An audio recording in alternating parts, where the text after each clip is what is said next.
Bonjour et merci de nous retrouver pour la foi prise au mot, votre rendez-vous de réflexion.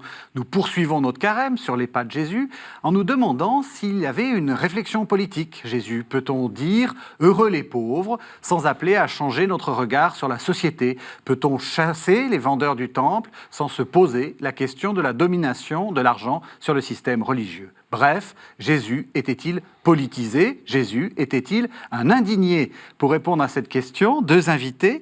Père Éric Morin, bonsoir. Bonsoir. Vous êtes prêtre du diocèse de Paris, vous êtes bibliste, vous enseignez aux Bernardins et vous êtes également le directeur des Cahiers Évangiles.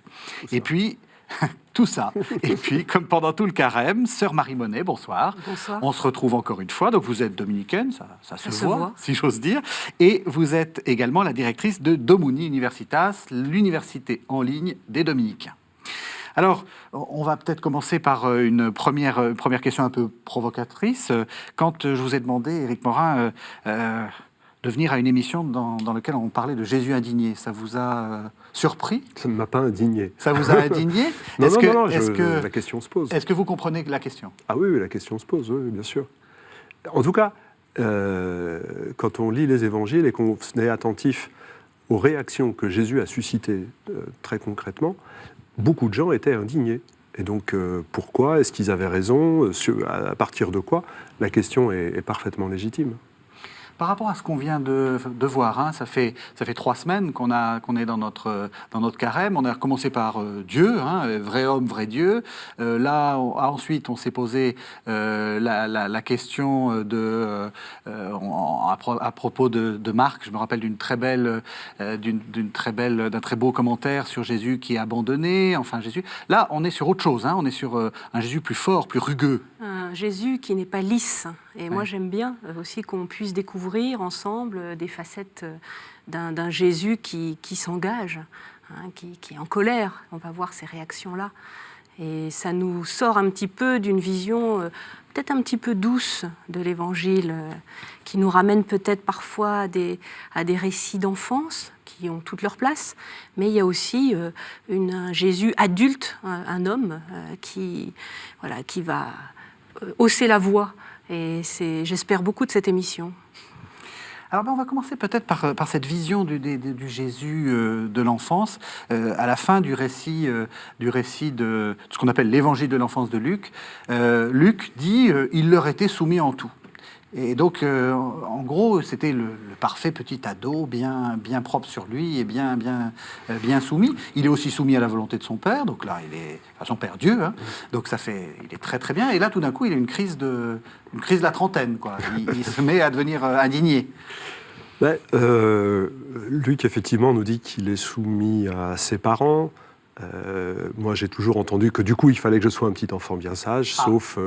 voilà, donc il y a un côté effectivement récits d'enfance qui sont utiles, mais je crois qu'il faut aller au-delà. J'ai pas de souvenir où il y ait l'expression soumis à son père, oui, c'est soumis à la loi. Soumis à la loi, oui. Galates 4, ce qui veut dire à son père, bien évidemment, puisque la loi, il la reçoit comme un don du père.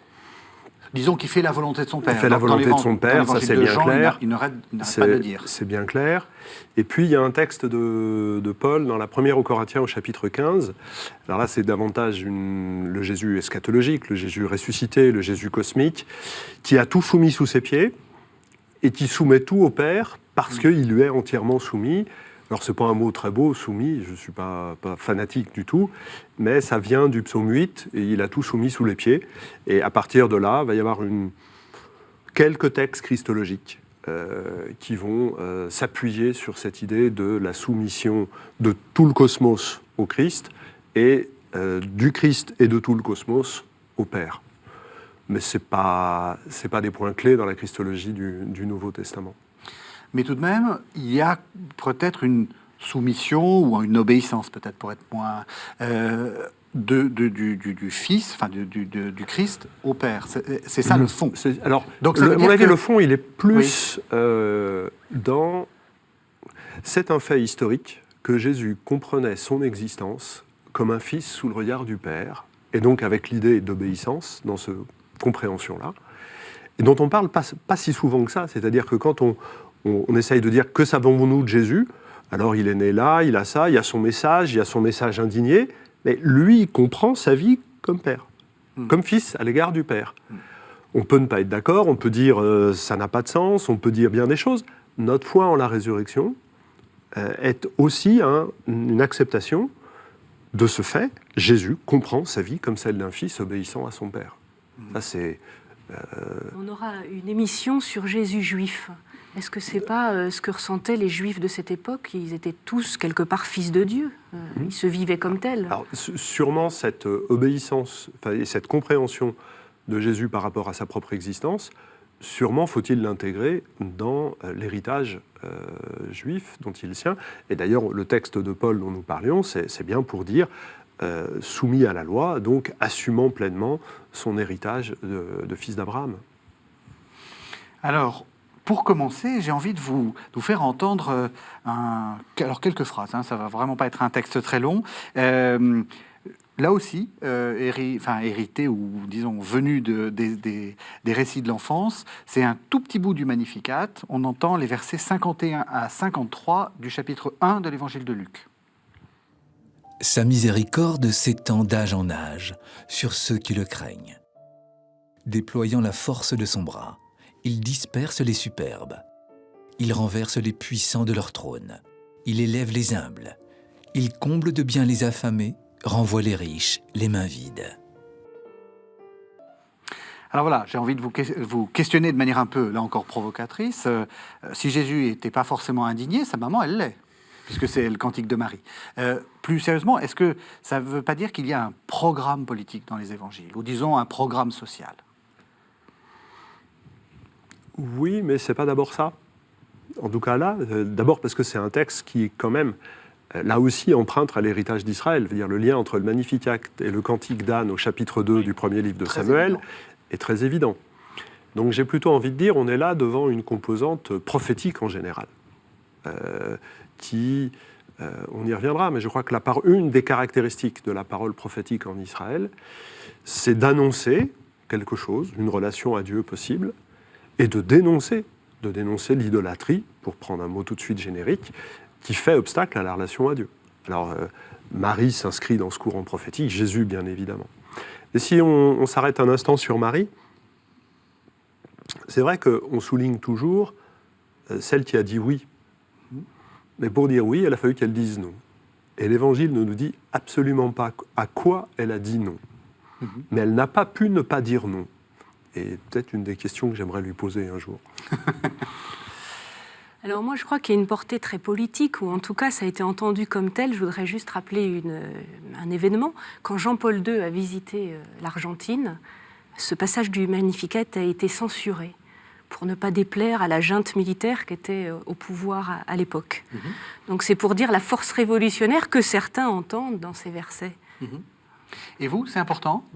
Vous êtes dominicaine, vous avez une dévotion. Je suis révolutionnaire, c'est ça? Non, voilà. Est-ce que vous êtes un petit peu révolutionnaire? Est-ce que c'est important? Pour moi, c'est extrêmement important d'être attentif aux plus vulnérables, aux marges de la société. Ça, c'est quelque chose qui est très dominicain, mais j'ai envie de dire de très chrétien. Oui.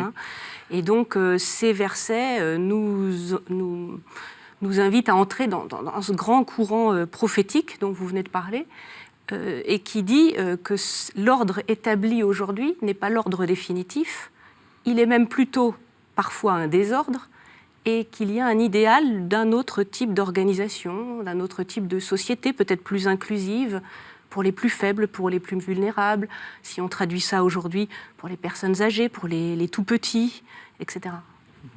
Vous êtes d'accord? Ah oui. Tout l'Évangile a aussi une connotation sociale. Oui, mais cette connotation sociale prend sa force quand elle est d'abord théologique. Oui. Mais tout l'Évangile a une connotation sociale et vient bouleverser nos relations sociales et économiques. On y viendra à la fin, quand on parlera du royaume qui n'est pas de ce monde. Peut-être pour un peu lancer la discussion, on va commenter le texte qui d'habitude signifie l'indignation de Jésus. C'est ce fameux passage que l'on retrouve alors au début de l'évangile de Jean et à la fin des trois synoptiques de l'affaire du temple, les marchands chassés du temple. Alors là, j'ai choisi le chapitre 11 de l'évangile de Marc. Ce sont les versets 15 à 19. Ils arrivent à Jérusalem. Entrant dans le temple, Jésus se mit à chasser ceux qui vendaient et achetaient dans le temple. Il renversa les tables des changeurs et les sièges des marchands de colombes. Et il ne laissait personne traverser le temple en portant quoi que ce soit. Et il les enseignait et leur disait : « N'est-il pas écrit : Ma maison sera appelée maison de prière pour toutes les nations ? Mais vous en avez fait une caverne de bandits. » Les grands prêtres et les scribes l'apprirent, et ils cherchaient comment ils le feraient périr. Car ils le redoutaient, parce que la foule était frappée de son enseignement. Le soir venu, Jésus et ses disciples sortirent de la ville.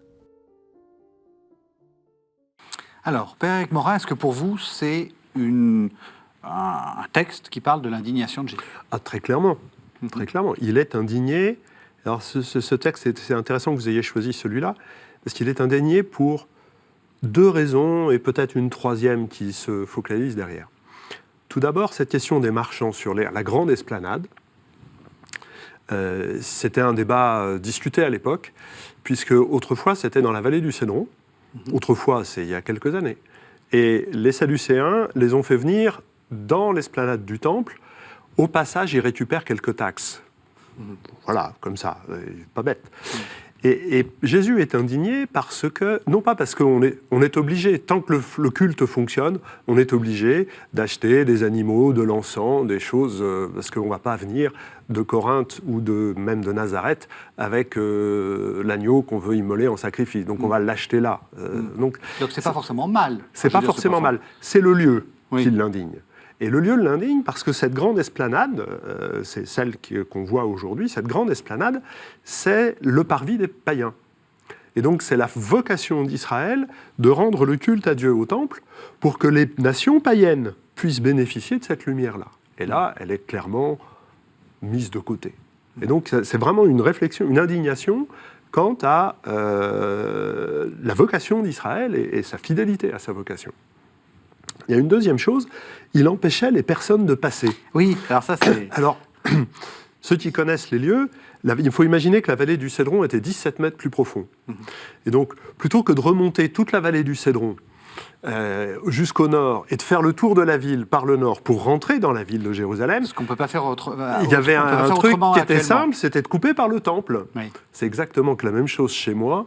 On coupe par l'église et on évite d'avoir à faire le détour. Voilà.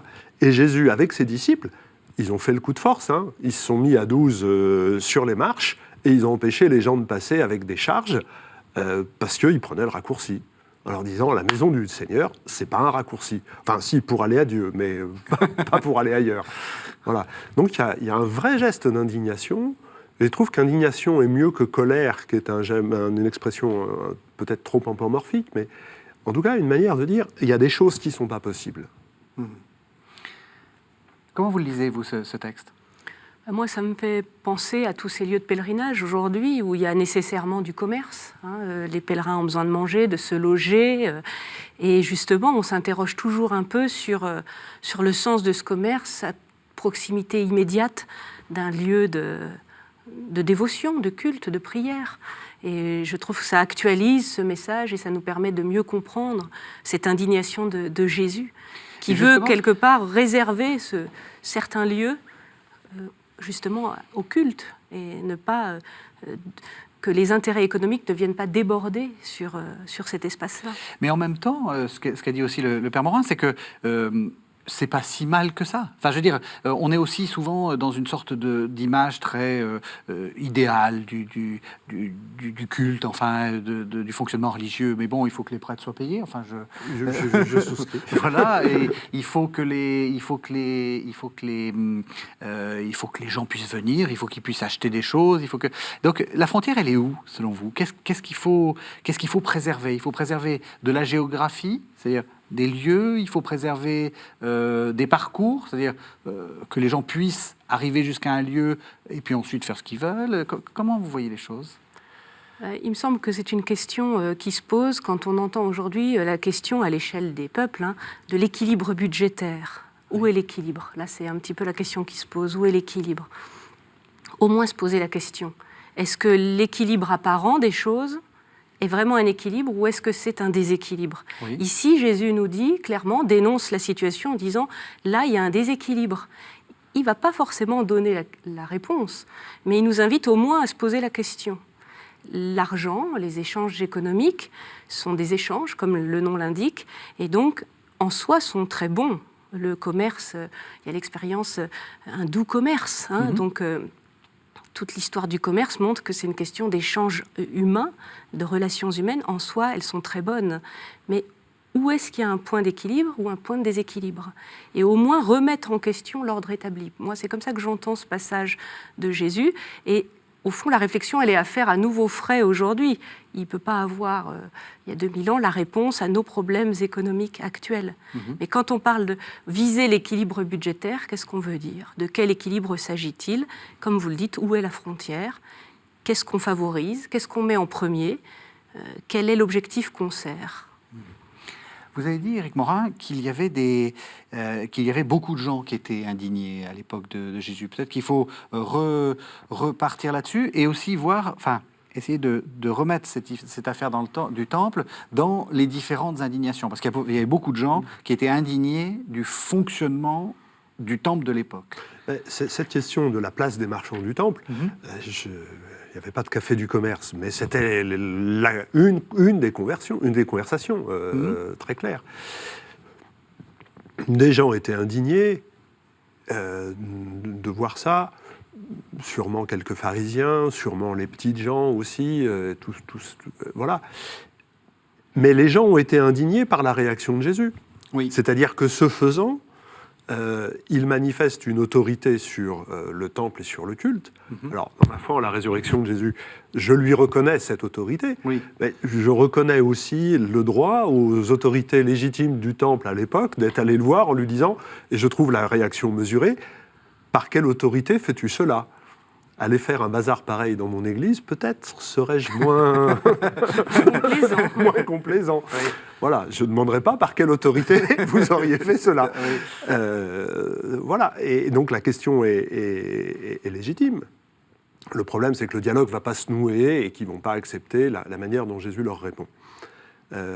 Mais Jésus, en faisant ce geste, revendique une autorité royale, c'est-à-dire une autorité de celui qui doit disposer l'espace pour que la vocation sacerdotale d'Israël, avec la spécificité de la tribu de Lévi et de la famille d'Aaron, puisse se mettre en place. Et ça ne pouvait qu'indigner, parce que du coup, il revendique une autorité. Là-dessus, très clairement. Il y a un texte, alors que je ne vous ai pas fait entendre parce qu'on avait plusieurs textes, là il y en a déjà 3, ça fait beaucoup.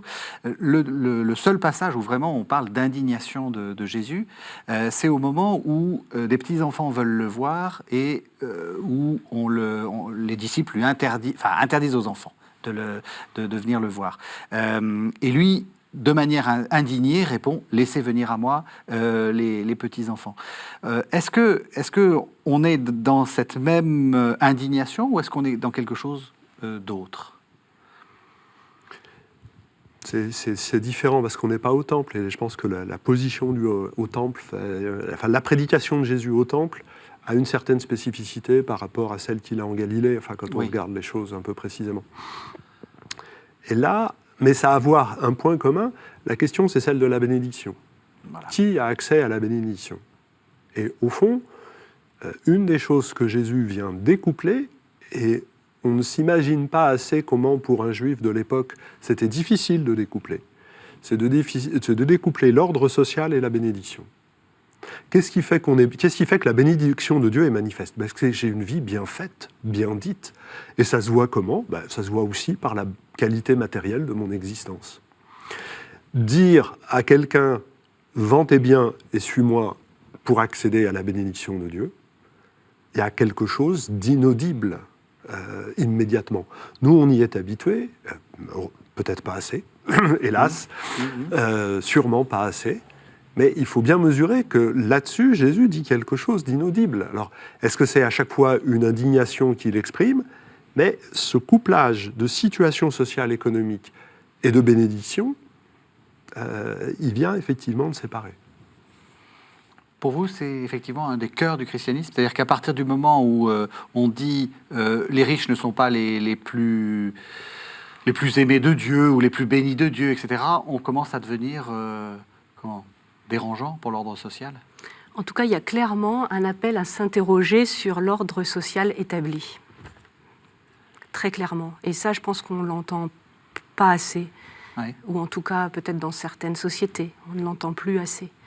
Donc, il y a un ferment révolutionnaire, au grand sens du mot révolutionnaire, dans l'Évangile et dans la personne de Jésus, oui. Donc Jésus est révolutionnaire. Oui. Alors, ça c'est intéressant parce que c'est vrai que ça a été une très...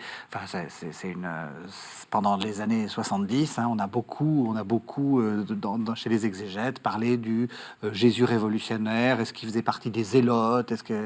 Et on est assez surpris en fait de se rendre compte qu'il ne change pas grand-chose à l'ordre social, enfin en apparence, qu'il ne... Alors j'aurais pu aussi citer l'affaire du drachme, donc de l'impôt au temple. Est-ce qu'il conteste, est-ce qu'il conteste pas? Bon, il dit rien des esclaves, il dit rien, on va en revenir, de la position des femmes. En fait, il n'est pas du tout révolutionnaire, notre Jésus. Vous voulez vraiment qu'on... Ouais, je veux vraiment que vous... C'est vrai que moi, c'est pas un mot qui me vient quand je pense à Jésus. Indigné me convient bien, vraiment. À la fin de sa vie, c'est un de mes profs qui disait quand même, il faut mesurer l'écart. Il nourrit gratis 5000 personnes et quelques mois, il n'y a personne au pied de la croix. Oui. C'est un échec. Oui. Qu'est-ce qu'il a changé? Rien. Oui. Il faut mesurer l'écart entre, faut pas avoir peur entre la situation. Donc, qu'est-ce qu'il laisse derrière lui? Il laisse des paroles fortes auxquelles personne n'adhère. Alors, la puissance de sa résurrection va lever, susciter, réveiller la force de ses paroles et permettre de changer les choses, pas assez vite et pas assez, mais voilà. Il est doux et humble de cœur. Le mettre dans les zélotes, d'abord, il y a certains historiens qui disent que les zélotes n'apparaissent comme parti identifié qu'à partir de 39, ce qui est un peu tard pour que Jésus puisse leur appartenir. Il était déjà mort. Donc, les zélotes, c'est ce mouvement politique qui veut chasser les Romains par la force. Il était vu par les Romains comme un danger. C'est ça qui est intéressant, c'est que les points de vue divergent. Il est vu par les Romains comme un danger. Oui, puisque les Romains nommaient les prêtres du temple. Mais est-ce qu'il en était un objectivement? Ça ne me paraît pas si évident que ça. Et en même temps, ils l'ont fait mourir pour ça. Ouais, ça Ils l'ont mis à mort. Oui. Il a payé le prix fort quand même, donc c'est bien que quelque part il devait déranger beaucoup. Alors la question c'est, est-ce que lui était indigné ou est-ce que ce qu'il faisait suscitait l'indignation? Vous voyez, c'est une idée... Oui, c'est ça, il me semble que c'est les deux, c'est-à-dire que là, clairement, on le voit indigné, alors avec des résultats que chacun peut apprécier, évidemment, mais il a quand même induit un mouvement de fond, une lame de fond qui, 2000 ans après, se poursuit toujours, et au nom de cet idéal évangélique, conduit de nombreux hommes et femmes à renverser des situations. Oui. Parce que nous, on parle depuis Paris et depuis la France, dans des situations où peut-être on ne sent pas l'urgence de renverser le pouvoir établi. Mais certains de nos auditeurs, certains de nos amis chrétiens vivent dans des situations... Moi, j'ai la chance de voyager beaucoup pour certaines de mes missions, notamment Justice et Paix internationale. Donc ça, c'est une mission, justement, où je suis amenée à vivre dans des zones frontières où la vie humaine est menacée parce qu'on croit en Jésus ou parce qu'on défend les plus faibles. Je pense à tous ceux qui sont en Amérique latine, pour qui il ne fait aucun doute que Jésus apporte un ferment révolutionnaire. Et donc, je voudrais aussi rappeler cette expérience-là. La fécondité de ce Jésus révolutionnaire ne se mesure pas peut-être seulement dans les pages d'évangile qui suivent, mais dans cette histoire longue de 2000 ans qui a bouleversé beaucoup de sociétés. Est-ce qu'il n'y a pas des moments où vous auriez aimé, on fait de l'évangile fiction, que Jésus soit plus clair? en disant, un peu à la Jean-Baptiste, en disant tu fais ça, Hérode, c'est pas bien. Vous asservissez les pauvres, c'est pas bien. Vous voyez, créer une sorte de loi qui soit, une deuxième loi, mais qui soit une loi du changeons le monde, changeons le... Moi, je crois que par tout son comportement, oui. il est très clair. D'accord. Il mange avec les pêcheurs, il mange avec le collecteur d'impôts qui est quand même mal perçu par l'entourage, il fréquente des femmes et des femmes de mauvaise vie, on y reviendra peut-être, la femme adultère. Il passe son temps avec ceux qui sont bannis, avec ceux qui sont exclus, avec ceux qui sont justement hors de cet ordre établi. Oui. Et là, le message, il est très fort. On le retrouve dans le Notre Père. Parti. Oui. On retrouve dans le Notre Père la phrase « Pardonne-nous nos offenses comme nous pardonnons aussi ». Dans certains manuscrits, et c'est sûrement le substrat araméen derrière, « Remets-nous nos dettes ». Oui. Et le « Remets-nous nos dettes », s'il veut dire aussi « Pardonne-nous », et peut-être premièrement, il ne faut surtout pas évacuer ça, veut dire aussi, et il ne faut surtout pas l'évacuer, une solution économique et sociale. Au problème de son temps, il y avait un fort taux de chômage qui était connu. La pièce d'argent, le denier nécessaire pour pouvoir faire vivre sa famille chaque jour était un vrai problème pour beaucoup de gens. L'obtenir était un vrai problème. On voit des traces de ça, par exemple, dans la parabole des ouvriers de la 11e heure. C'est très enraciné dans une situation économique et sociale fragile pour beaucoup de gens. Et l'idée de remettre les dettes est une idée biblique de l'année, pas jubilaire, de l'année tous les 7 ans, voilà, l'année sabbatique, pardon. Et Jésus dit, ça va être la seule solution pour s'en tirer. La remise des dettes, les demandes de pardon, comme autant de possibilités pour réouvrir l'avenir. Et ça a une connotation sociale. Et là, c'est dans son propos très direct. Et puis, il y a un autre geste. Alors, je suis prêtre catholique, donc je m'accroche tout de suite à un geste étonnant. Je ne le qualifie pas de révolutionnaire, mais dans notre conversation, c'est ça que ça veut dire. C'est la fraction du pain et la bénédiction de la coupe. Pourquoi ? Parce que, d'abord, c'était un geste qui avait déjà une connotation religieuse. On a les textes dans les manuscrits de la Mère morte. C'est un geste qui vient annoncer le royaume de Dieu. Le royaume de Dieu, Dieu nous accueillera en donnant à chacun sa part et en donnant à chacun sa place. Et donc faire ce geste de fraction du pain, c'est à la fois espérer que Dieu nous donne notre part et notre place, et c'est dénoncer le fait que les gens n'aient pas part et n'aient pas place au repas quotidien. Alors on oublie un peu cette connotation-là, mais si la fraction du pain et la bénédiction de la coupe, c'est un geste qui était vécu tous les jours, parce qu'on mange tous les jours, la bénédiction de la coupe, peut-être que pour les repas de Shabbat, mais bon, peu importe, ce geste-là, Jésus, il l'a fait tous les jours, avec des prières qui ressemblent à l'offertoire que nous disons aujourd'hui, pour dénoncer ce qui ne fonctionne pas et annoncer le royaume de Dieu. C'est bien un geste prophétique. Ce qui fait que quand il dit le dernier soir, ceci est mon corps, ceci est mon sang, il y a une espèce de creux qui est vraiment travaillé, taraudé dans l'attente de ses disciples, et il dit c'est mon corps ressuscité qui va le combler.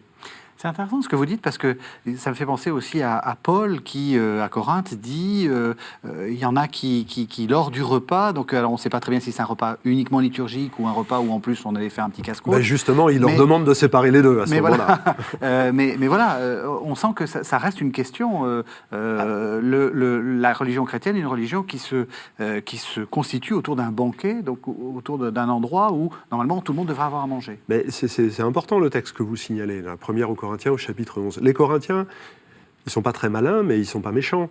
Ils ont simplement reproduit pour la réunion communautaire autour d'un repas le schéma habituel, les esclaves dans une pièce, les maîtres dans une autre, les enfants dans un autre, ça n'a pas changé. Les femmes aussi. Et les plus compliqués d'accord. à vérifier. Et puis, il y en a un qui préside la fraction du pain à la fin du repas, etc. Et Paul s'appuie justement sur ce geste-là pour dire ça doit contester l'ordre social établi. Là, pour le coup, l'ordre social très concret, vous ne mettez pas les esclaves dans un coin et les affranchis dans un autre. Tout le monde se rassemble et tout le monde a part au même Seigneur. Et du coup, pour éviter les problèmes, vous mangez à la maison et quand vous vous rassemblez, c'est uniquement l'Eucharistie qui du coup reçoit sa force eschatologique primordiale. Comme quoi, l'Eucharistie, je crois que c'est... Ouais, on peut le dire un peu, c'est révolutionnaire. Révolutionnaire. Ça vous va? Alors je vous propose qu'on entende le troisième texte que nous avions préparé. Donc c'est la fin de la vie de Jésus. C'est le moment où Jésus est confronté à Pilate. On est dans le chapitre 18 de l'évangile de Jean. Ce sont les versets 33 à 38. Pilate rentra donc dans la résidence. Il appela Jésus et lui dit : « Est-ce toi le roi des Juifs ? » Jésus lui répondit : « Dis-tu cela de toi-même, ou d'autres te l'ont-ils dit de moi ?» Pilate lui répondit : « Est-ce que je suis juif, moi ? Ta propre nation, les grands prêtres, t'ont livré à moi. Qu'as-tu fait ? » Jésus répondit : « Ma royauté n'est pas de ce monde. Si ma royauté était de ce monde, les miens auraient combattu pour que je ne sois pas livré aux mains des autorités juives.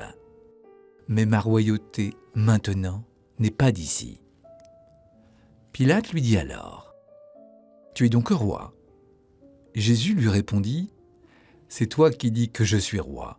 Je suis né, et je suis venu dans le monde pour rendre témoignage à la vérité. Quiconque est de la vérité, écoute ma voix. » Pilate lui dit : « Qu'est-ce que la vérité ? » Voilà, donc on a entendu ce texte qui va nous permettre peut-être de reprendre et peut-être d'aller plus loin envers ce qu'on disait, enfin, par rapport à ce qu'on disait tout à l'heure. C'est cette idée de la double royauté, d'une certaine façon, ou de l'ordre établi qui est contesté et par l'ordre divin, d'une certaine façon. On voit bien que dans ce texte, enfin, je ne sais pas si vous êtes d'accord pour le lire comme ça, Pilate le questionne sur un niveau politique et lui répond sur un autre niveau, mais en parlant quand même de politique, parce qu'il reprend le terme de royauté. Est-ce que c'est comme ça que vous le lisez ? Oui et non. Oui, non, c'est pas un texte facile, c'est pas un texte qui vient facilement à ma réflexion, en tout cas. Oui. Mais c'est bien de l'entendre.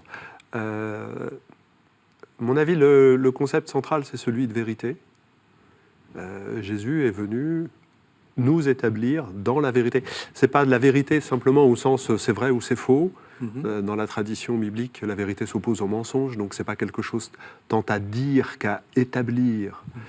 Jésus est venu établir la vérité de nos existences, alors une vérité filiale, la vérité alors dans l'évangile de Jean de manière très eschatologique, c'est-à-dire que nous puissions jauger notre existence parce qu'elle est un chemin vers le royaume.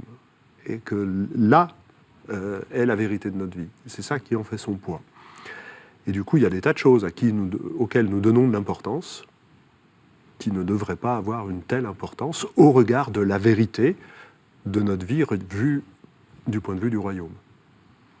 Donc il y a quand même une contestation, enfin, je veux dire, alors, on va peut-être reprendre ce mot d'indignation. Il y a des choses qu'il faut changer, qu'il faut réévaluer. Oui, en ce sens qu'il faut leur remettre une toile de fond. Le pouvoir politique est absolument nécessaire à la vie ordinaire et l'organisation économique est absolument nécessaire à la vie de ce monde. Ça doit s'inscrire dans la toile de fond du royaume. Et c'est même de ça que ça doit tirer sa légitimité. Marie ? Alors moi, ce qui me frappe dans ce texte, c'est qu'on voit bien d'où vient l'opposition à Jésus. On est un peu au paroxysme du conflit avec ce texte. Et Pilate dit c'est ta propre nation, les grands prêtres qui t'ont livré à moi, qu'as-tu fait ? Alors ce verset, pour moi, il est très dense, parce qu'il y a donc cet aveu, c'est ta propre nation, les grands prêtres qui t'ont livré à moi. Donc on touche du doigt maintenant la source de qui a livré Jésus, qui l'a condamné, enfin qui le conduit à cette condamnation. Et puis Pilate lui-même, lui qui est le pouvoir politique, qu'as-tu fait ? Il n'est même pas au courant. On a l'impression qu'il n'est même pas au courant de ce pourquoi Jésus est là. Comment est-ce que vous, comme bibliste, vous entendez ce verset ? D'abord, Pilate avait un profond mépris pour les Juifs, ce qui a fini par poser des problèmes dramatiques, parce qu'on ne peut pas être l'autorité politique avec autant de mépris qu'il manifestait à l'égard des populations dont il avait la charge. même en situation de domination. Enfin, il a fait tout et le pire. Et donc, qu'as-tu fait? Enfin, c'est quoi le problème? Il connaît rien, il comprend rien. Donc voilà, il manifeste un peu d'intérêt à vouloir comprendre. Après, du point de vue historique, c'est vrai que les oppositions avec Jésus qui se dessinent au fil de son itinéraire, quand ça devient frontal avec les grands prêtres ou avec le parti des Sadducéens, à ce moment-là, tout le monde se cristallise contre lui. Et les scènes de la Passion où la foule crie « Crucifie-le, crucifie-le » sont théologiquement extrêmement prégnantes de voir comment tout d'un coup, tout le monde s'unit. Il devient le bouc émissaire. Il devient au sens le plus biblique du terme. Voilà. Après, il accepte de n'être qu'un jouet dans cet échange. Et au fond, il va être condamné. Et ça aussi, c'est théologiquement très, très prégnant. Il va être condamné pour que des forces politiques qui ont du mal à collaborer se renforcent en amitié. C'est Luc qui dit, quand il y a le passage entre Pilate et Hérode, Antipas, de ce jour-là, Pilate et Hérode, qui étaient ennemis, devinrent amis. Voilà, l'amitié du mal parce que s'opposant au bien. Et ça me semble très, très fort, très prégnant. Et c'est une clé de lecture pour aujourd'hui, de voir comment nos alliances, alors qu'il s'agisse d'alliances politiques, commerciales, contractuelles, est-ce qu'on les fait dans la vérité? Est-ce qu'on les fait en s'alliant parce que l'ennemi de mon ennemi devient mon ami? Il y a beaucoup de logiques perverses comme ça. Et finalement, Jésus, en acceptant d'être simplement là devant Pilate et lui dit « Moi, je suis venu faire la vérité », il dénonce nos manières de faire alliance. Moi, ce qui me frappe beaucoup, c'est que justement, ils ne répondent pas, et ça va tout à fait dans votre sens. Hein. Lui, il lui dit « T'es roi », et lui, il dit « C'est toi qui le dis ». Pour notre émission sur la question de l'indignation, on a bien vu qu'il y a quelques actes qui montrent l'indignation, enfin un Jésus indigné. Il n'y en a pas tant que ça, hein, c'est ce que vous sembliez dire. On a l'impression que c'est son existence même qui suscite l'indignation des gens et qui fait qu'on va devoir s'en débarrasser. C'est ça qui est assez frappant. Comme quelquefois, on a l'impression que des gens qui se bornent, comme vous dites, à dire c'est la vérité, voilà ce qui est la pure vérité, on n'a pas forcément besoin d'actes, c'est ça que je veux dire. Il suffit simplement d'être. Oui, pour Jésus, ça a dû être extrêmement prégnant. Je pense alors quelque chose qui ne relève pas directement de l'indignation, mais qui a impressionné les disciples, Jésus en prière. Et du coup, apprends-nous à prier, mais au fond, il n'a pas besoin des consignes de prière de son temps. Et donc, du coup, par sa seule présence, il vient désactiver, alors c'est un terme paulinien qu'il faut utiliser avec précaution, il vient désactiver la prégnance que l'on peut accorder à des préceptes qui sont bons, nécessaires pour les autres. Mais avec lui, voilà, il est sous le regard du Père, et c'est fini, quoi. Je me tourne vers vous parce que je sais que vous avez un intérêt pour les questions politiques. Justement, on sent que le christianisme a longtemps hésité, hein, et peut-être hésite encore, entre une simple présence, le fait déjà d'être là, c'est déjà bien, on change le monde par notre prière, par notre bon comportement, et puis un côté plus engagé, vous voyez, un peu plus sur le terrain, révolutionnaire, là pour le coup, et peut-être qu'on peut aussi faire allusion à la théologie de la libération, oui. Ces questions-là. Comment est-ce qu'il faut choisir? Non, justement, c'est très complémentaire. Moi, je pense que la prière est révolutionnaire. Et carrément. Mais oui. Ah oui. Ça dépend ce que vous demandez. On lit le Magnificat. Hein, mais quand on lit le Magnificat, les propos, on vient de le dire, l'existence même de Jésus est un conflit ouvert. Et il va perturber toute l'histoire de l'humanité. C'est le sens même de sa venue. Et à sa suite, nous sommes... Il ne faut pas s'étonner de vivre des situations de conflit. C'est le programme qui est annoncé. Ce que je voudrais simplement dire, c'est que, comme on l'a dit au tout début de l'émission, parfois on a tendance à avoir une vision un peu lisse des choses. Mais d'être persécuté, c'est le programme. Or, la persécution n'a rien d'une histoire tranquille, hein, d'être malmené, d'être mis à l'écart, c'est ça qu'il vient inaugurer. Et donc, la vie chrétienne est une vie d'indignation au très grand sens du terme. Et donc c'est pour ça que on n'a pas à choisir entre ceux qui seraient par exemple dans un monastère à l'abri et puis ceux qui seraient sur le terrain dans une forme de guérilla. Non, pas du tout, c'est complémentaire. Il y a un va-et-vient permanent et dans chacune de nos vies, il y a des moments où on va être amené à prendre position et à d'autres à porter ceux qui, quelque part, luttent pour la justice et pour la vérité. Vous dites que je suis intéressée par les questions politiques, je suis avocate. Et donc il m'arrive de défendre l'indéfendable, hein, d'épouser les intérêts de quelqu'un qui a commis un crime. Et bien justement, quel est le bon équilibre à trouver ? Il y a une lumière à travers la personne de ce Jésus indigné. Il y a plusieurs nuances, il y a des gammes d'attitudes. Hein, il y en a pas, c'est pas blanc ou noir. Il y a toute une nuance, le nuancier de l'existence humaine. Et l'Évangile nous enseigne que parfois les situations vont être très tranchantes, il faut prendre position. Parfois il faut être plus en retrait, laisser dire. Et il y a cette force de la vérité qui quelque part à un moment donné s'impose.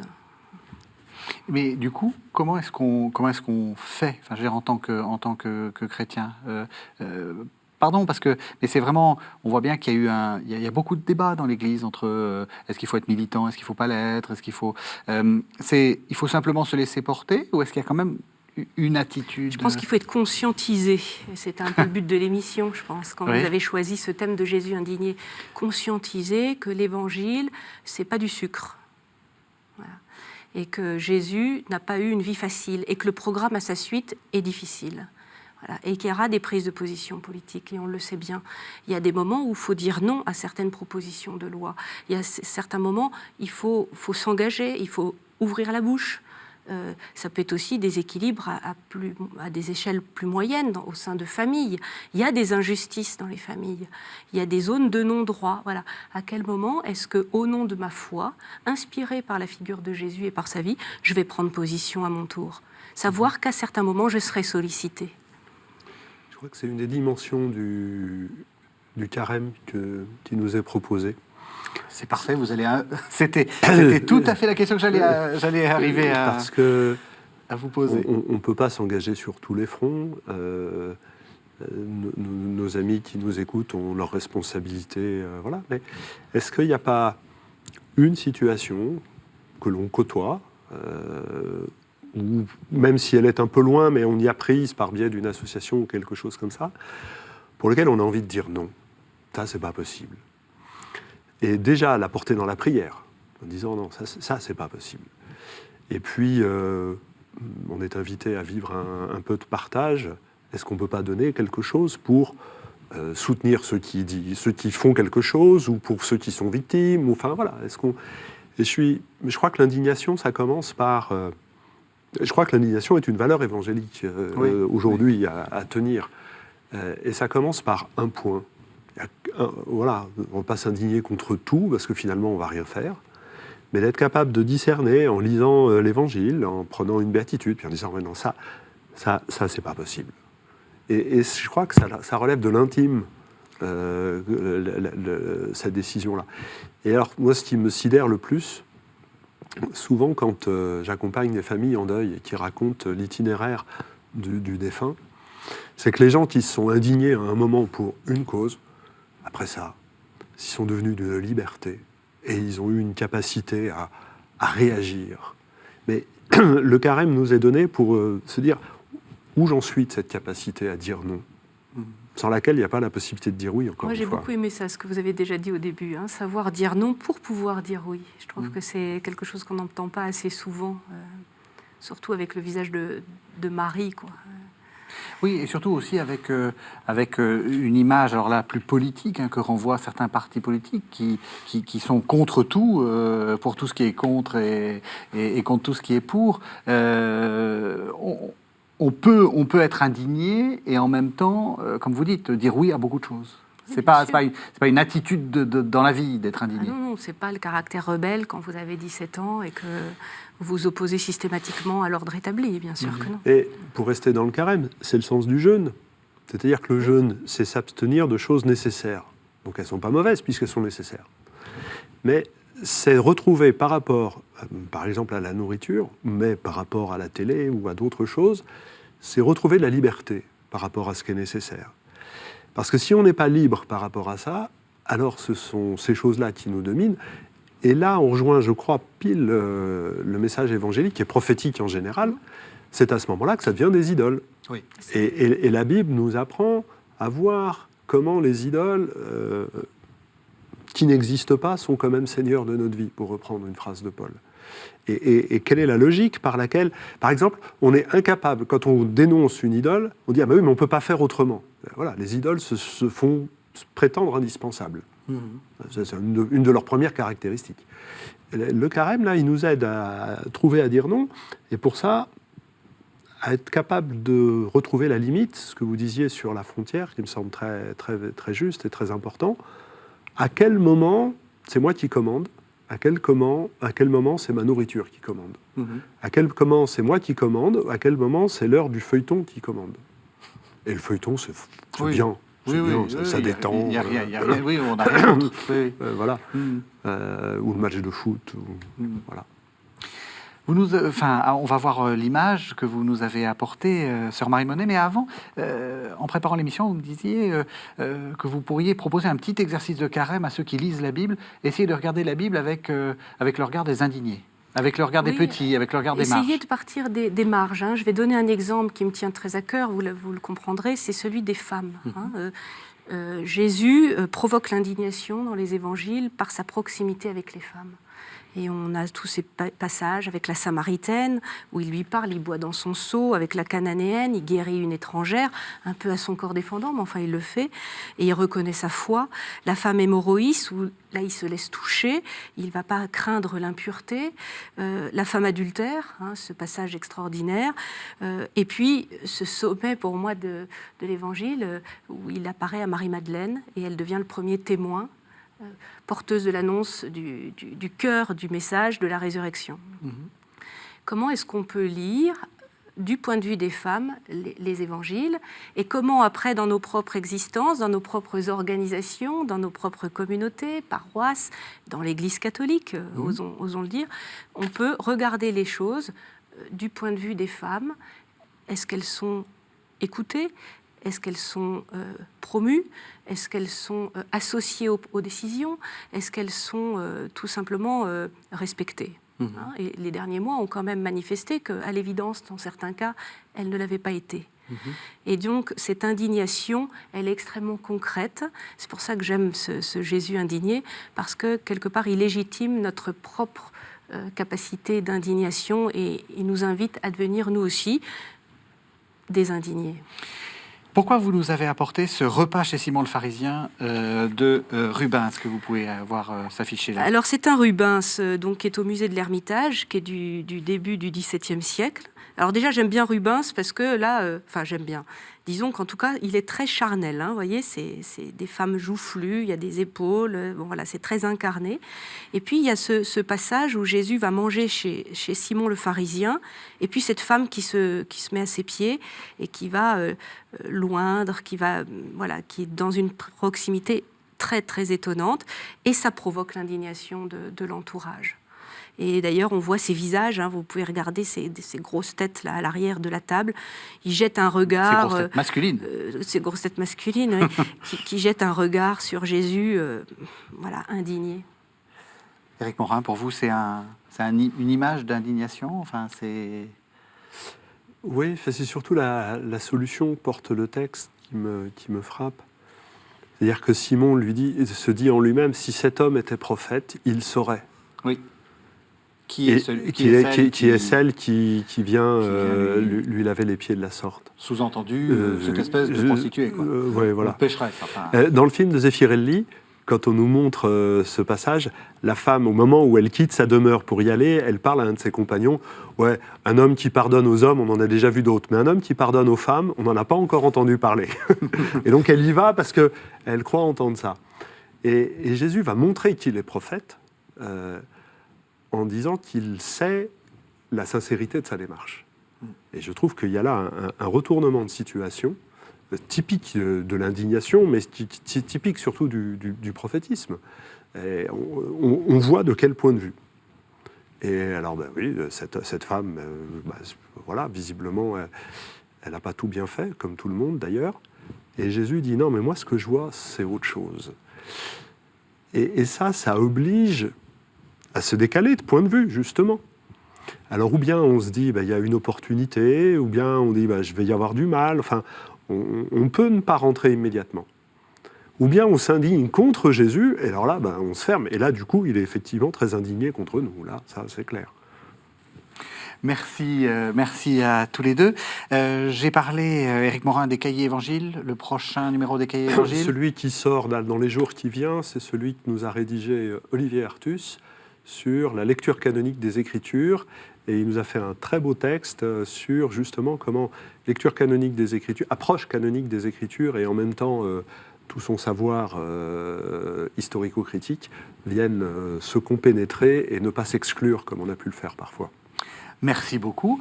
Merci, sœur Marie Monet. On se retrouve la semaine prochaine pour un nouveau numéro de cette série. Merci de nous avoir suivis. Vous savez que vous pouvez retrouver cette émission sur le site internet de la chaîne www.ktotv.com. Et donc, on se retrouve la semaine prochaine. À la semaine prochaine.